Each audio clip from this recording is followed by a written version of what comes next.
Hey, so moving on to um, team dynamics and organizational behavior, right? We're going to explore the key concepts and theories that impact how groups and teams function, and how understanding group dynamics is crucial for fostering effective teamwork and collaboration. Uh, so, without further ado, moving on to slide 2. That rhymed. Introduction to group/team dynamics. You see here.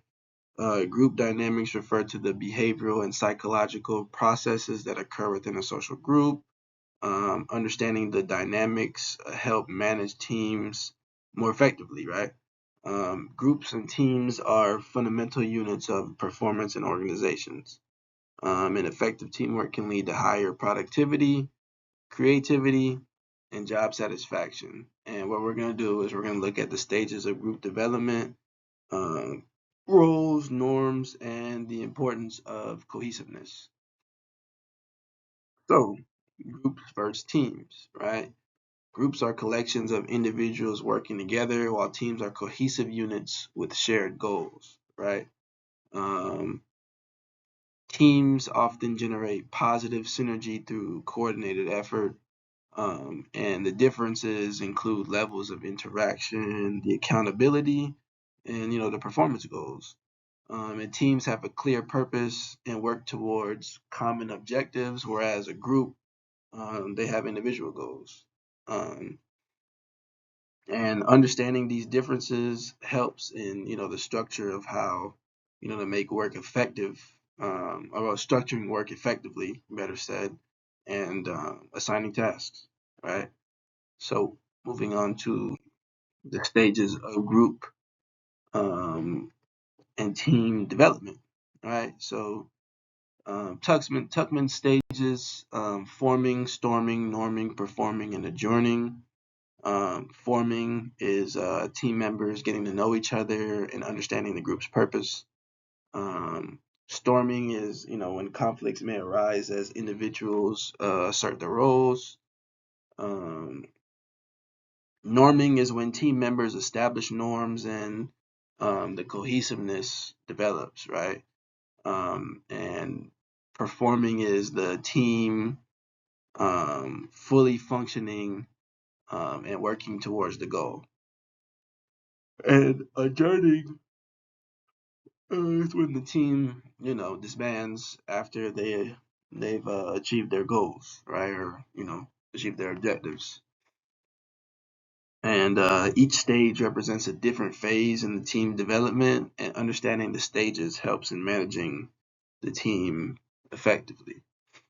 Uh, so moving on to roles and norms in teams, right? So roles are, the expected, um, quote unquote, behavior patterns of individuals in a group. Just, your role is um, you have to, let's say, create the title slide and the conclusion slide, right? That's your role. And the types of roles include task roles, which could be like I guess, a coordinator, right? And then the maintenance roles, um, like let's say I created the slides, and your job is to proofread them, revise them, and um, that kind of thing. And then the individual roles, right, where it's like um, your job is to give me the data so I can put it into the slides, right? Um, then norms are the shared expectations about how group members should have, right, or should behave, better said. Um, the norms influence group behavior and performance, and establishing clear roles and norms. It helps in creating a structured and efficient team environment. And roles and norms contribute to the overall functioning and cohesiveness of the team. Moving on to team cohesiveness, right? So cohesiveness is the degree to which team members are attracted to the team or motivated to stay in it. And the factors that influence cohesiveness include the group size, member similarity. So like member similarity, how similar are the members, right? And the external threats. So like external threats like um, who has work, like who has time, what are schedules, do schedules align, things of that nature.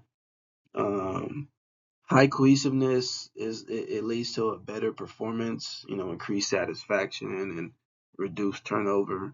And then, um, however, it can lead to groupthink where desire for harmony overrides realistic appraisal of alternatives. So just basically like nobody is giving feedback or holding each other accountable for their work, just grading each other. Whereas, just yeah, it looks good. Yeah, I think that's good enough for us to, use or as opposed to nah, you actually need to add, more detail to this area or, this could be better said or things like that. Um and then the strategies that you got to enhance the cohesiveness include team building activities like okay like um aside from actually working, like why don't y'all go out and bowl, right? Get to know each other, have a dinner, breakfast, or lunch or something, get to know each other. Setting clear goals, right? So everybody knows what their objectives are, um, right? So nobody's confused, and then encouraging like open communication. Like you guys should be constantly talking, and there should be no problem with being transparent when communicate. And then a balance in like cohesion, it can like it can produce a supportive and productive like team environment, right?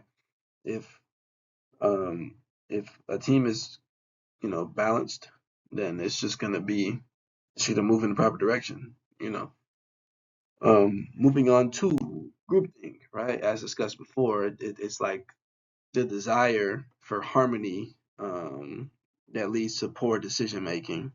Um, it can happen like its symptoms can be self censorship, right? So I'm not gonna say what I think because of whatever reason, right? Like the illusion of unanimity, um, and the pressure to conform, right?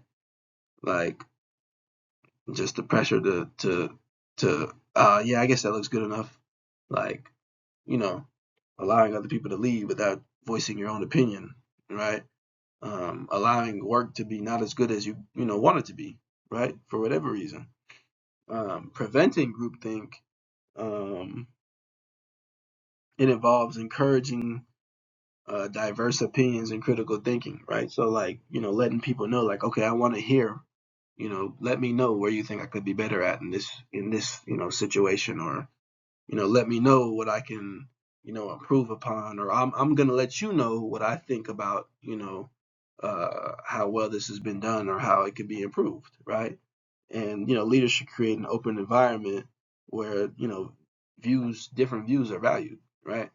Because that's just how you're gonna make the best project, right? Make the best, whatever you're grouped up for. That's how it's gonna be the best is when you're allowing everybody to share their views. Um,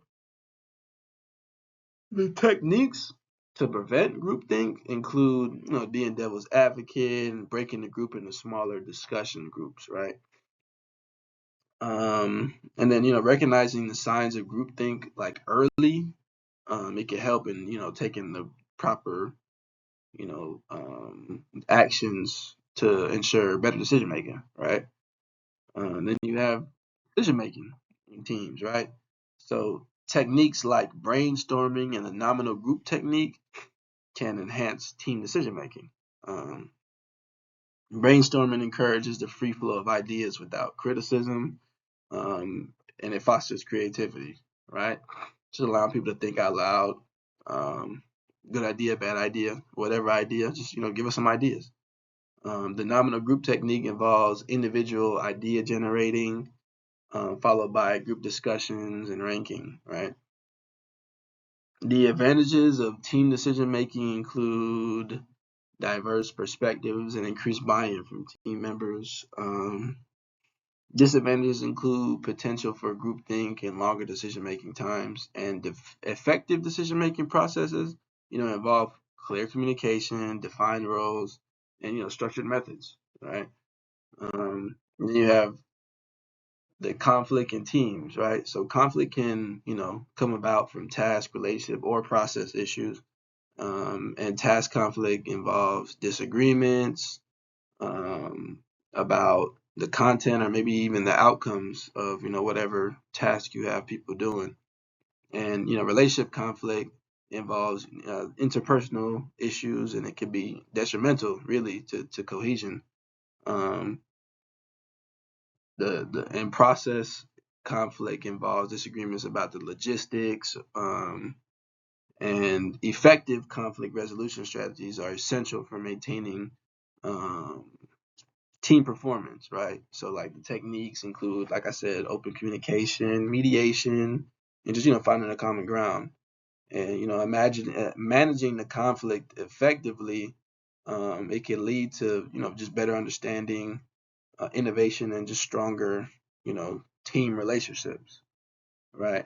So when you're thinking of group/team dynamics, the effective team dynamic is crucial for organizational success. And understanding the stages of development, roles, norms, cohesiveness, and conflict resolutions, they help in managing teams better. Thank you.